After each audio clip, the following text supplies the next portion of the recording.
Hey guys, what a year! What a year! And what a last few days. It's been pretty intense. But welcome to Wonja. Wonja is the name of the podcast and it means free in Douala. Douala, which is the one of the city of Cameroon, but which is also the ethnic tribe to which my dad belongs to. And Cameroon is, for the ones who don't know, is a country on the west coast of Africa.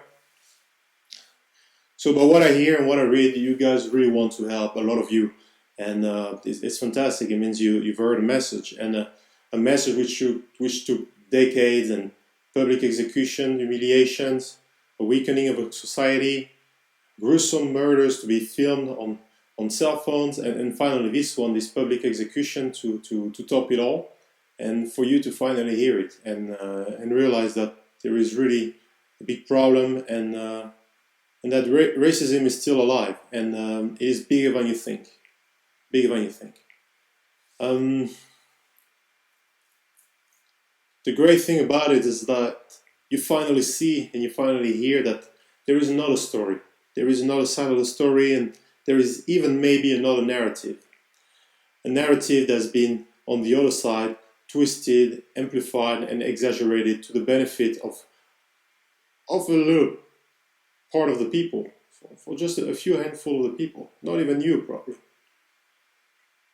So my goal with this podcast is to bring you stories and for you to see another narrative, to see what it is really about to be black, to be mixed, to be a minority in this society, and in 2020.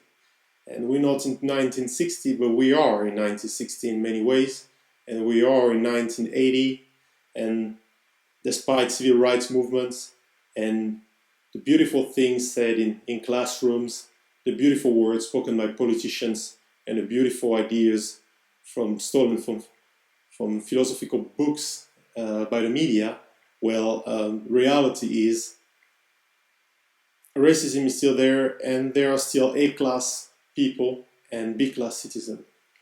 But I would like to start with my own, one of my own story and my own narrative. I believe this is what you want to hear, and on the other podcast there will be other people, so it will be an exchange, and mainly from the other people narrative with some of mine in as an input and a comparison. But for today I would like to start with my first vivid experience of racism, and I believe this is the experience which shaped me the most as a human being, and who made me the man that I am today. I was born in Cameroon in 1986. 1986. My parents were probably some of the first white and black couples you could see in France. They used to get insulted in the street, cursed at, and one not be aggressed sometimes. So I decided to move to Cameroon, have us there, children. We had a good life there. I grew up in a fun and natural, open environment. But my idea of myself was that I thought that I was white. And that was amplified by the fact that I thought that being white was a good thing, a great thing, because you had more things. The white people had more toys, had bigger house, had people to help them. They had cooks, they had people to keep their kids, they had big cars, they had access to entertainment that even the local people living there didn't have. And the black people, on the other hand, were struggling there. It was difficult to live week after week. It was really a day-to-day things. Being still victim of the leftover of the colonialism. And a lot of them just needed to steal and loot from white people or from richer people, which I don't blame them for. You need to do what you need to do in order to survive. But with those ideas in mind and what were being taught to me, stealing is bad, you need to work hard, and if you work hard, already at that age, at 4 or 5 years old, you can think of. This is what I could hear from adults around me. And I would go to my mom and say, Mom, I'm white. But my mom told me, no, Ivan, you're not white, you're black. Look at your father. So that was it.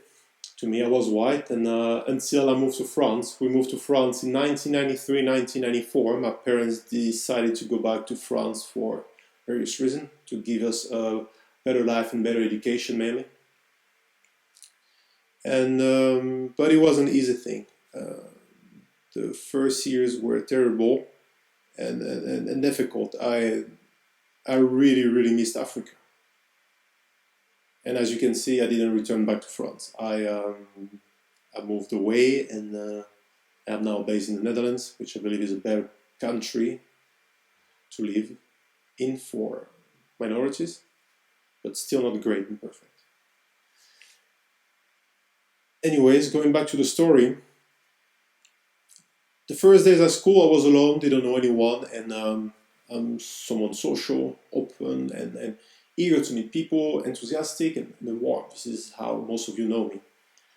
And so I would go to the other kids and try to play football, play hide and seek or whatever, but I will always get pushed away and say, go away, you black guy, you stinky black guy, you black people stink, and you dirty nigger, and whatnot. So many insults that I wasn't even aware existed at the time. And I thought it was a joke at first, they wanted to test me, and I would keep on going, go towards them. But the words switched very quickly to physical confrontation. And the end of that was that for weeks on and weeks on, I was mainly fighting and wrestling and punching and kicking with other kids, and sometimes three against me. And it was exhausting. It was exhausting. To the point that I had a really hard time to sleep, and at some point I considered killing myself, and killing myself already at such a young age, at 5, 6 years old. And the reality is that one day I came home, and I still remember this very vividly, what I was wearing. I still had my jacket on, my backpack on, and I had my gray sweatpants, and I just started crying and I went home. And with a lot of hate in my eyes, I asked my mom, why did you make me with this man? This black man, my father. Immediately my mom told me, Ivan, your father is respected here. Your father is smart. Your father has a good job. Your father is a good athlete. But most of all, like I say, your father is respected. Would you say as much from the parents of your white friends and the white kids you see there? Would you say as much? And for me, I was like, no. But still, to me, I didn't get it why I was becoming the black boy. I didn't do anything wrong for that, and black was bad. So my mom got involved into the school library, and she brought a lot of materials regarding Africa, a lot of stories, and she used to tell us stories during library times about Africa, and bring African food, bring African music. She introduced the other kids to Africa for them to understand probably more where I was coming from and what it was to be an African and how rich the culture was. And on the side of that, she was also really active in showing me, introducing me to African American role models like Michael Jordan, Magic Johnson, Stevie Wonder, Jimi Hendrix, Malcolm X, Martin Luther King, and many others. And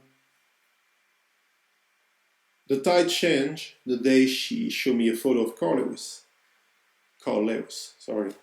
Pardon my bit of French accent coming up from time to time. But it was wearing his As I remember, he was wearing red heels, ready to sprint down a track, and a powerful picture, elegant.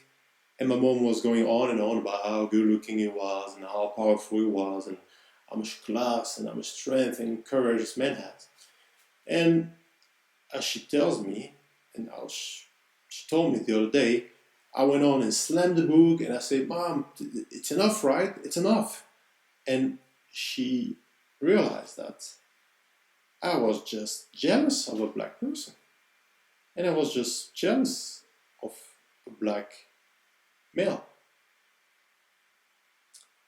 So I will leave you to this story and on the first podcast because I really want to interact with other people and exchange with other people's stories instead of telling me only about myself. But this is a good introduction to tell you what it is to be black and how early this racism starts.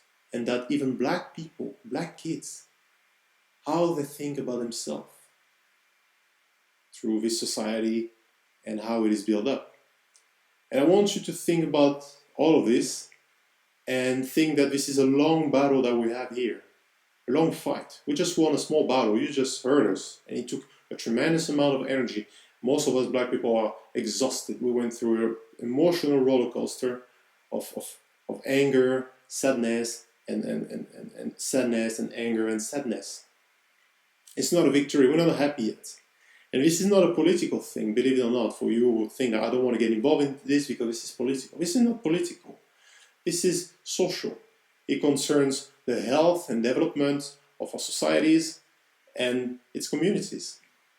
This is as much as important as, what you would say, as saving the earth and living in a better way. And this is a collective effort we have to make together. And unfortunately, black people, by ourselves, we won't be able to do this. We need your help. Like my mom did, she helped. She went to school and she educated the other kids. She showed them. But on this one, I would just like to thank you for listening. And if you have any question, let me know. And I'm still looking for all the guys to be part of this podcast. We need as many people as we can get on this to touch as many people and spread the words and spread the stories. But I will say, see you on the next podcast, which should be sometime this week or early next week. And it should be about community and family. Family, which should be a pretty heavy topic, you see. Thank you very much, and see you next time.